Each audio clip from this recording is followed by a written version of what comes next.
Hello friends, કેમ છો બધા મજામાં? તો હું આજે તમારી પાસે ફરી એક નવી ટિપ્સ લઈને આવી છું. તો જો આવી રીતે વોટર કલર હોય છે તે ખલાસ થઈ જાય ત્યાર પછી આપણે તેના બોક્સને પણ જવા દેતા હોઈએ છીએ. તો એ જવા દેવાના બદલે આપણે તેનો પણ રીયુઝ કરી શકીએ છીએ. તો હું તમને આ વિડીયોમાં બતાવવાની છું. તો જુઓ, મેં તે કલર ખાલી થઈ ગયા છે ત્યાર પછી મેં તેની જે આ બોક્સ છે એને મેં આવી રીતે એક વોલપેપર લઈ અને તેના પર કવર કરી લીધું છે. તમે તમારી મનપસંદથી એમાં કવર કરી શકો છો. તો મારી પાસે આ હતું એટલા માટે મેં આ વોલપેપરને કવર કર્યું છે. તો જુઓ, આપણે તેના ઉપયોગ ઘણા બધા કરી શકીએ છીએ. તો જુઓ, વોલપેપર એમાં લગાવી અને એકદમ બોક્સને સરસ ડેકોરેટ કરી લીધું છે. તો તમે તમારી પસંદથી તેમાં ડેકોરેટ કરી શકો છો. તો જો આવી રીતે આપણે જે રિંગ હોય છે તેને તેમાં આપણે રાખી અને એવી રીતે પણ તમે તેનો ઉપયોગ કરી શકો છો. સ્પંજ જો તમારી પાસે હોય તો તમે આવી રીતે સ્પંજ રાખી અને એમ પણ કરી શકો છો, અને ન હોય તો તમે એમનેમ પણ તેમાં બધી નાની એવી વસ્તુને રાખી શકો છો. ત્યાર પછી આવી રીતે વોચ છે તો વોચને તેમાં રાખીને પણ તમે ઉપયોગ કરી શકો છો. ત્યાર પછી જે નાની નાની રિંગ હોય છે એનો પણ તમે તેમાં ગોઠવી અને તમે રાખી શકો છો. તો આપણે બહારગામ જવામાં આવી રીતે નાનું એવું બોક્સ હોય છે, પર્સમાં રહી જાય છે, તો આવી રીતે તેમાં પણ આપણે લઈ જવામાં પણ ઉપયોગી રહે છે. કે પર્સમાં આપણે બધું એમનેમ રાખી દઈએ તેના કરતાં આવી રીતે બોક્સ કરી અને તેમાં બધી વસ્તુ રાખીએ તો એ પણ ખૂબ જ ઉપયોગકારી છે. તો આવી રીતે તમે તમારી જ્વેલરી પણ તેમાં રાખી શકો છો. નાના એવા ચેન છે, પેન્ડલ સેટ છે, મંગળસૂત્ર છે, એ પણ તમે તેમાં રાખી શકો છો. નાની નાની ઇયરિંગ્સ છે એ પણ તમે ઘરમાં શોધવી ન પડે તે માટે તમે તેમાં ગોઠવી અને તેમાં રાખી શકો છો કે જેથી કરીને ઇઝીલી તમને મળી જાય. તો એવી રીતે પણ તેનો ઉપયોગ થઈ શકે છે.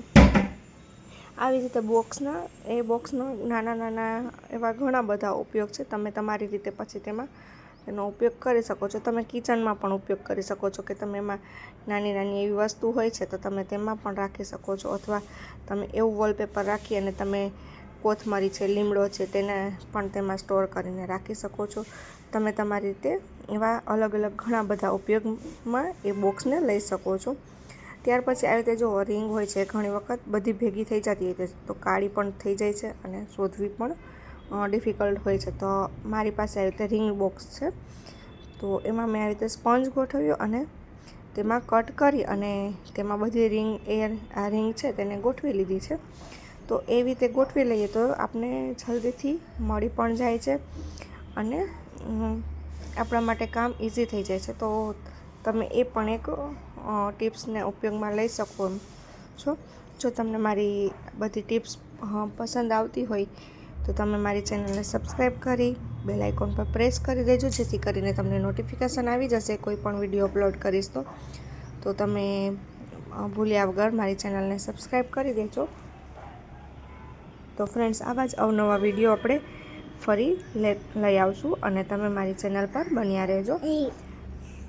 તો આવી જ બધી નવી નવી ટિપ્સ પણ તમને જાણવા મળશે કે ઘરમાં જ પડેલી વધારાની વસ્તુનો આપણે રીયુઝ કેવી રીતે કરવો એ તમે મારી ચેનલ પર જોઈ શકશો. મારી ચેનલનું નામ પૂજાસ ક્રિએશન છે, જેથી તેમાં તમે રેસીપી છે, વેસ્ટમાંથી બેસ્ટ આઈડિયા છે, બધા જ આઈડિયા તમને ચેનલ પર જોવા મળશે. તમે મહેંદી પણ શીખી શકશો. તો જો તમને પસંદ આવે તો તમે શેર પણ કરી દેજો અને કમેન્ટમાં જણાવજો કે તમને આઈડિયા કેવા લાગ્યા છે. તો જો આવી રીતે બધી રિંગ ગોઠવી લઈએ તો પછી એકદમ રિંગ આપણે શોધવી ઇઝીલી થઈ જાય છે. જે પહેરવી હોય આપણે આરામથી એ રિંગને પહેરી લઈએ. ઓલી આપણે ગોતવી પડે કે આમાં કઈ રિંગ મારે પહેરવી છે, કઈ મેચિંગ થાય છે, તો એવી ઝંઝટ આપણે રહેતી નથી અને આપણે ઇઝીલી એવી મળી જાય છે. તો ફ્રેન્ડ્સ, મળીએ આપણે નેક્સ્ટ વિડીયોમાં. Bye bye.